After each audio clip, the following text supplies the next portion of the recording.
Today's video is not necessarily about replacing a radiator, because honestly, in a vehicle like this, most vehicles, it's quite simple.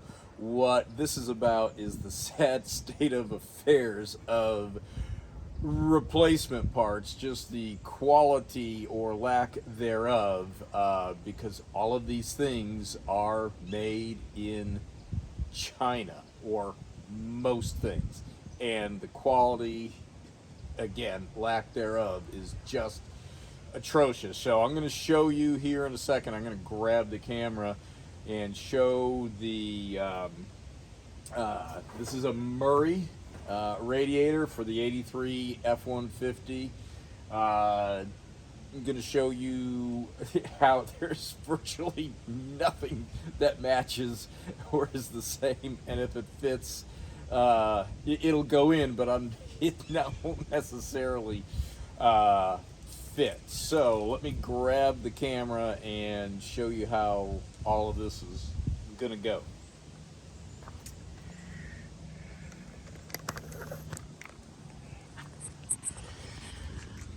All right, so one of the things I want to point out is just look at how this is not an original radiator itself. I replaced this one maybe 10 years ago or so, and it's a good quality radiator. The vehicle sat for, as you know, we've been doing stories on this truck, sat for like 5 years, and I was lucky to get, I feel very lucky to get the, I don't know, 9 months or so I got out of driving this after sitting for so long. But the radiator was honestly in pretty good shape. So let me turn this box here. So here we have a Murray, which I got from a local parts supplier. Here's some fun and entertaining things here, where it is manufactured to the highest quality standards, ISO stuff, blah blah blah. So let's see here. I'm working with the sun is in the wrong place for doing this, so I'm going to try and stay in the shade. So this looks like something someone would have done in fact, it probably would have done better, you know, in a high school soldering and welding class, you know, for a first try. You know, by the way, this was $350. Ridiculous. And they have two versions of this. There's one that's like $450, and you cannot tell the difference. I ordered both of them, and you cannot tell the difference between them. The original, this is a three flue. I doubt we can like actually see. Oh, you can sort of see it. There's 3 flues in there. Let's see if I can get my tape measure out.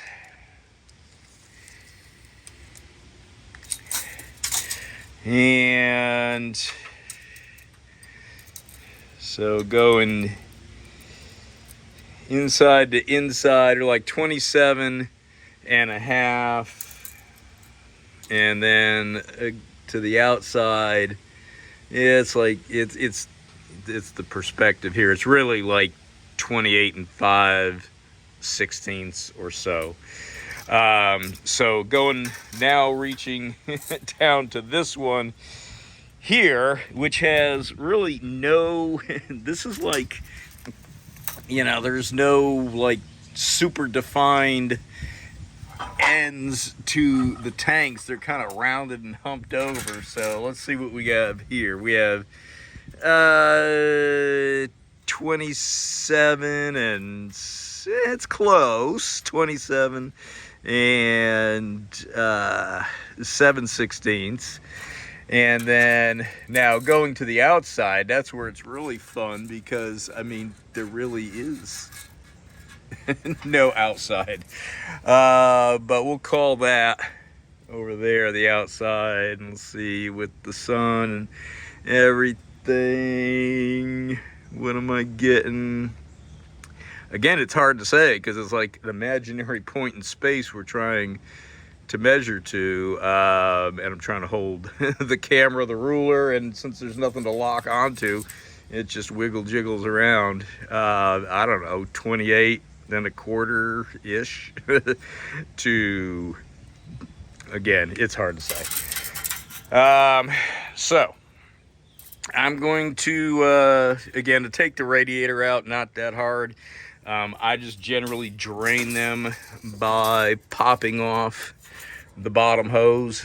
So I'm gonna pop off the bottom hose. I got a drain pan down there, and that's the quick, easy way to to drain it.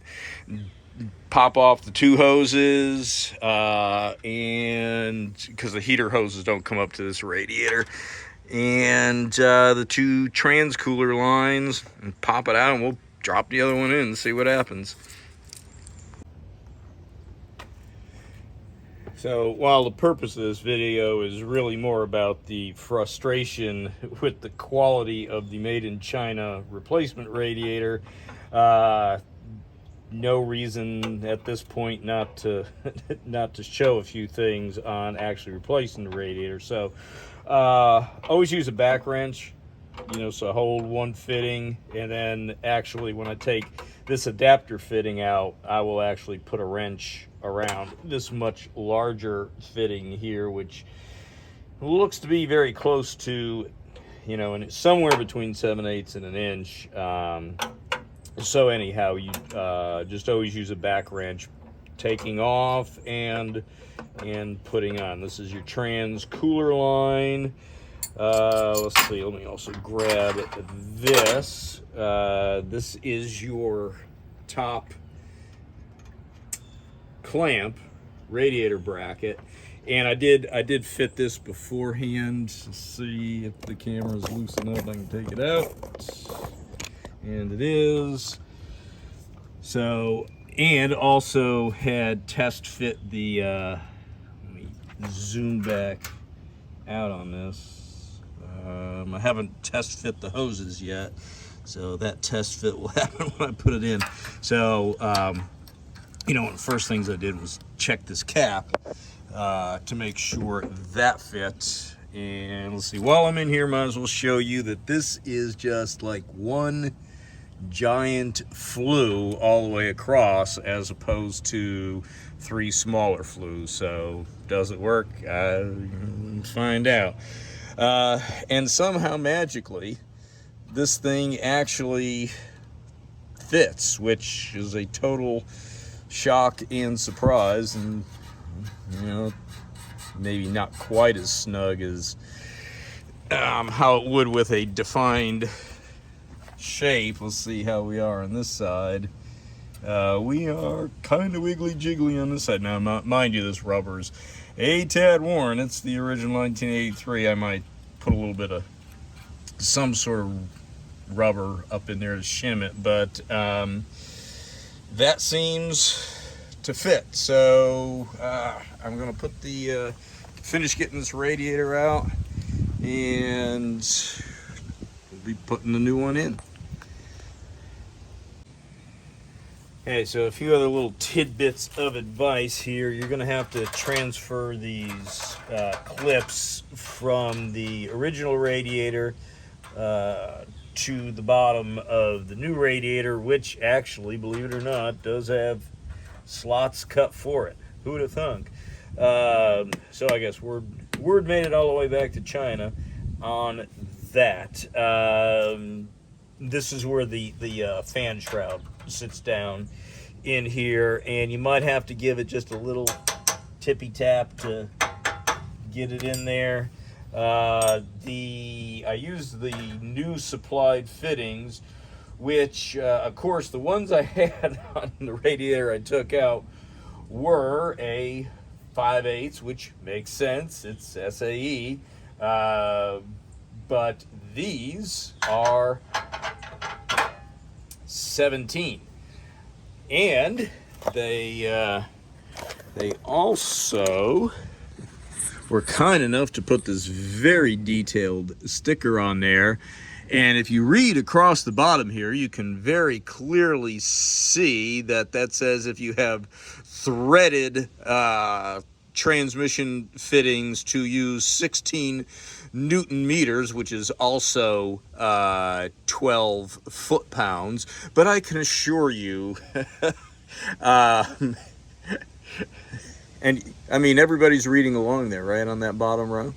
I will never tighten anything to Newton meters on my 83 Ford F-150. Nope, not gonna happen.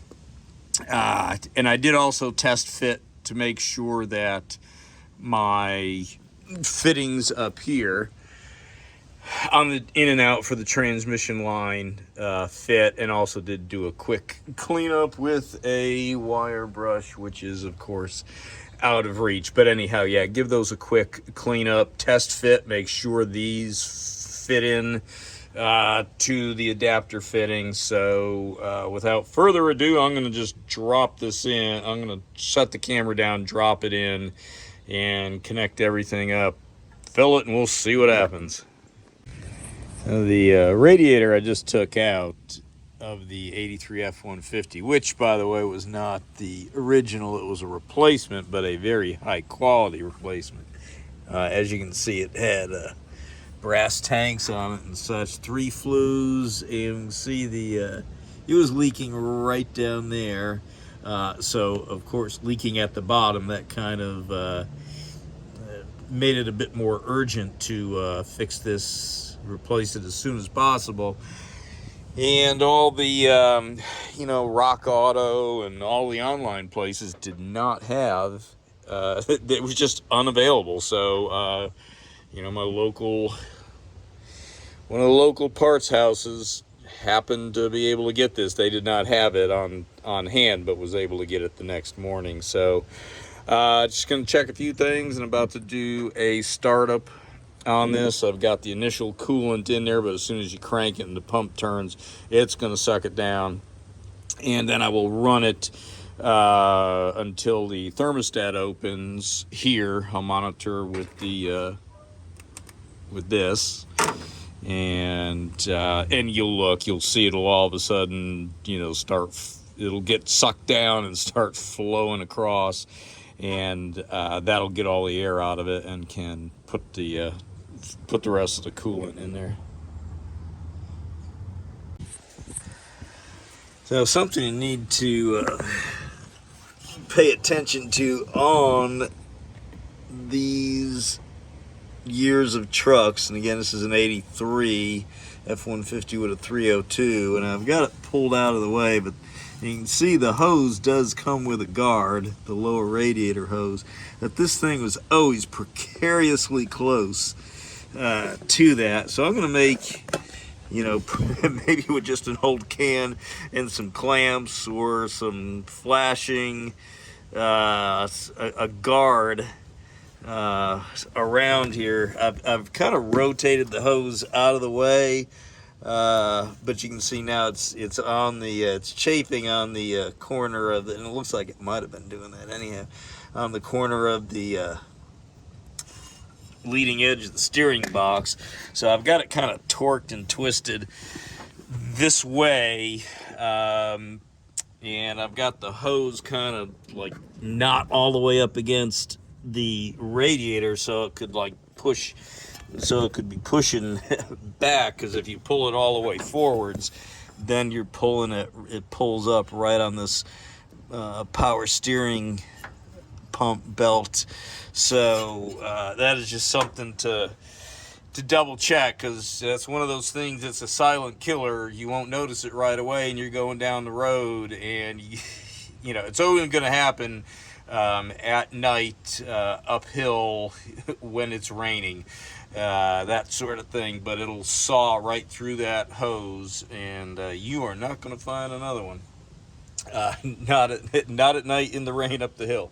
So anyhow, just check all of that stuff. It, believe it or not, as much as I complained about everything, all this ridiculous soldering and stuff, instead of it just having molded tanks on it, which, by the way, is what the picture shows for both of those radiators. It showed plastic tanks, and then you get somebody's soldering project, or whether that's hard to say, whether that's soldered or TIG welded. It does look TIG welded. Right before the thermostat opens, you'll see it doing that. It'll kind of bubble up, and as soon as the thermostat opens, you can see it going down. So we're gonna let it suck down. Let's see if we can see what we are there. So it's showing 160.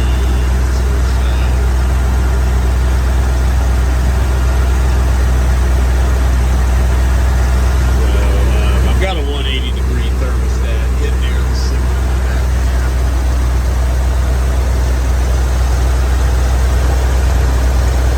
It's showing 160s, but you feel the hose, and you feel it's warm, so you got coolant going through it. So I'm going to fill that back up. Hey, you have to leave room for expansion, so you never fill them up all the way to the top. So there's no marking on here, but realistically, somewhere in here-ish. Look in there.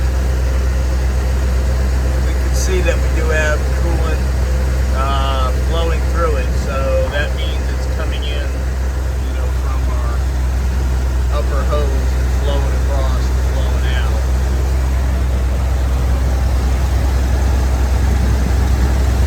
And it's nice and warm. You should be able to hold the hose without, at least 5 seconds, even on a hot day. Today is a nice mid-October Georgia day. It's probably maybe 70.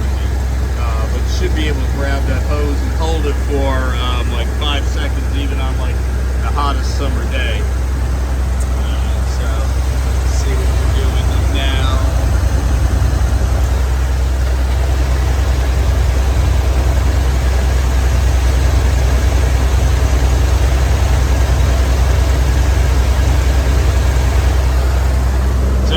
Not the most accurate thermometer, but we know we've got flow. I'll put the cap on it, let it pressurize, and then after it cools down, see what the level is.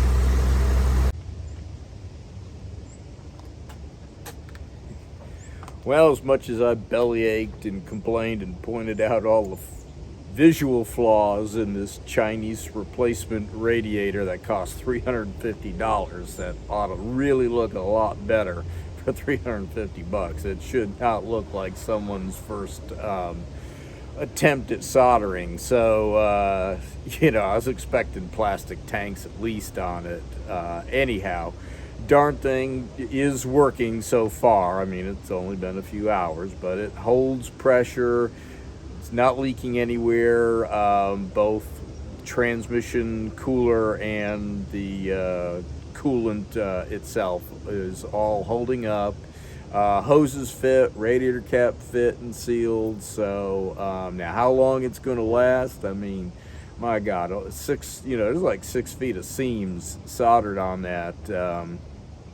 It's just an opportunity for a leak. And if you are doing a older, something vintage, classic, cool, a 68 442 or something like that, and you want to keep an original radiator in there, as soon as you take it out, take it to the radiator shop, have them go through it, and, see if it's salvageable, and then have it cleaned and treated and stored properly. Because if you just take the radiator out, and let's say you're doing a rebuild, a restore, it's going to be sitting around for 6 months, while you work on the car. Once that radiator is exposed to air, it will start to corrode and rust and rot out. So you need to get that taken care of and, you know, found out its status right away. So anyhow, if you enjoyed this video, found it useful, grab your American-made wrench and tighten down on that like and subscribe button. Please comment, share, and I'll see you on the next one. Thank you.